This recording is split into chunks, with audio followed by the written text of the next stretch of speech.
about independence for the South Island. And most of us assume that while North and South Islanders have our distinct characteristics, the things that bind us together far outweigh our differences.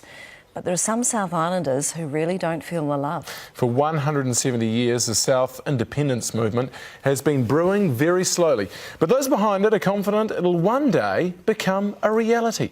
Julian Lee investigates. Behind the closed doors of a pub in Dunedin or on the shores of Caroline Bay, sedition is brewing. There's massive discontent in the South. Whatever way Auckland goes, the country goes. South Islanders are not alone.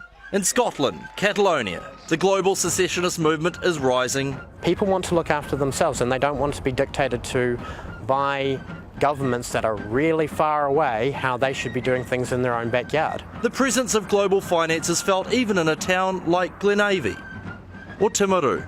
We've got nothing against North Island people. Yeah, you got the very wealthy and you got the very poor. And I never ever thought I'd see the day people sleeping on the streets in New Zealand. The South Island had its own government here for a year in 1848. It almost became its own country in a movement founded here 20 years later. A bill which lost in Parliament by just 17 votes. The arguments then, the same as they are today.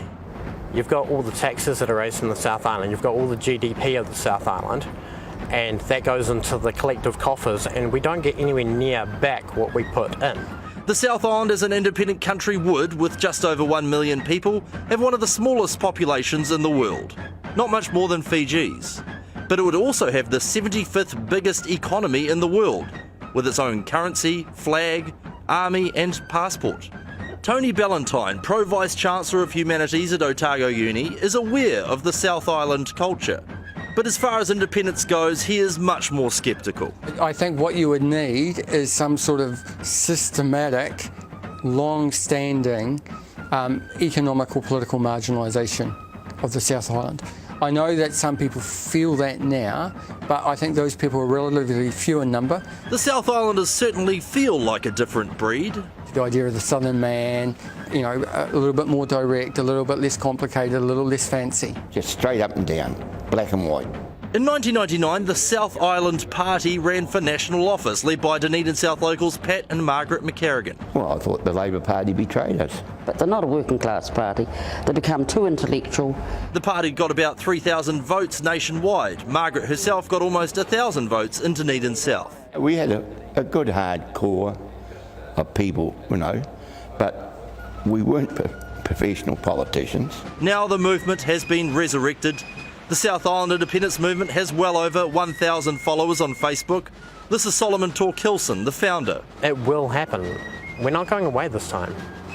I hope and pray it does happen. But I think it will take time and of course it will take a lot of money. But the South Islanders, steady, practical South Islanders, aren't in a hurry. Because good things always take time. That's right, they do.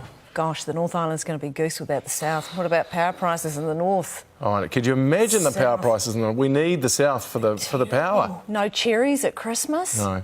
Awful. No. Don't break away from us. Surely they need our rain. That? Don't they need our rain?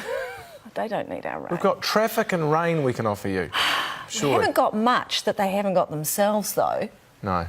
They could do without us, but the North Island could not do without the South. No. Maybe we should enter into some kind of trial separation for a little while, rather than actually just go hard. How would that work? Well, maybe start with separate beds in the same house. Right, I see what you mean.